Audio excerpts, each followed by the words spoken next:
Okay, so we were discussing the significance and importance of the Housing Production Trust Fund in producing or providing the resources for something like this. So how does that work? Well, the Housing Production Trust Fund has really become a backbone tool for affordable housing in the district. Its funds come from the city's deed and recordation taxes, and now that the city's real estate is doing well, the fund has been very much enhanced, and the mayor has augmented that fund to the tune of about $100 million for the last couple of years. That is now producing 3 times more affordable housing than we've had in the past. Why it's important? Well, because buildings like this can be done, and you can actually have low-income people next to moderate-income people, working families, and market-rate folks. And from the outside, you can't tell who's who because it's all part of a larger subsidized mixed finance deal.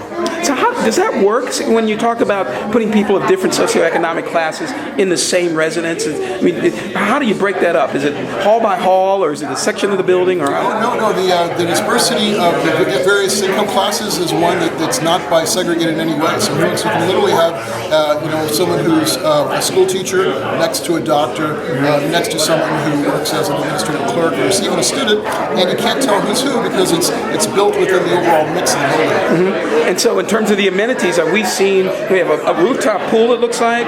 We have a spectacular view of the Capitol and a range of almost 360 degrees around the building where you can, it's almost like being in a I'd say a more than moderate, it would be a high-income luxury building. That's what it feels like. And that's, the truth is, because you don't make a lot of money doesn't mean you can't have the same kind of privileges or access to kind of amenities like this building has. So that's really one of the tools we have right now in the Housing Production Trust Fund to replicate this model. So we really can have diversity and inclusivity within market rate buildings.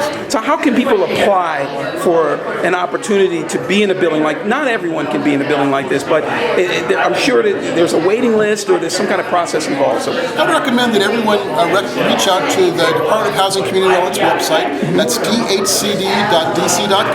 On that website, they'll linkages to our various community-based organizations that provides housing counseling, as well as we have a counseling center at 1800 Martin Luther King Avenue Jr. South East, in which we actually have an opportunity for folks to come in and meet with counselors, etc. So I think that's probably the best way of dealing with it is come check out the website and use DHCD as a tool to get housing here in the district. And you have a building right across the street, I believe. Was that a building at one point for your office, or? Oh yeah, that was actually the DC Housing Authority has their offices across the building, and indeed, as we speak, there's a request for proposal out. They're evaluating how that very important parcel can be repositioned to do something very similar to this. Seems coincidental that you'd have a project like this directly across the street from that building, being that it functions as providing that service as well. Well, yeah, again, when you talk about mixed use, it's a great opportunity to look at government along with private sector, along with retail, along with housing, along with private sector office space. So this really does become a very opportunity to have mixed uses within a very small area. Now, you have a significant background here with district government. You sort of took the circuitous route to where you are now, which is in Anacostia. You have an office there. So what is it like to be in Anacostia? What's going on over there? I love it. It reminds me so much of my early days in public service. It's an incredibly beautiful area with incredible upside, and we are in a position of building better neighborhoods, healthier and safer, and I'm just honored and blessed to be part of the whole overall effort. If people want to find out more about the opportunities that exist that you mentioned, or want to just be informed, what do you suggest as a resource? Again, I would start with the Department of Housing and Community Development's website, dhcd.dc.gov.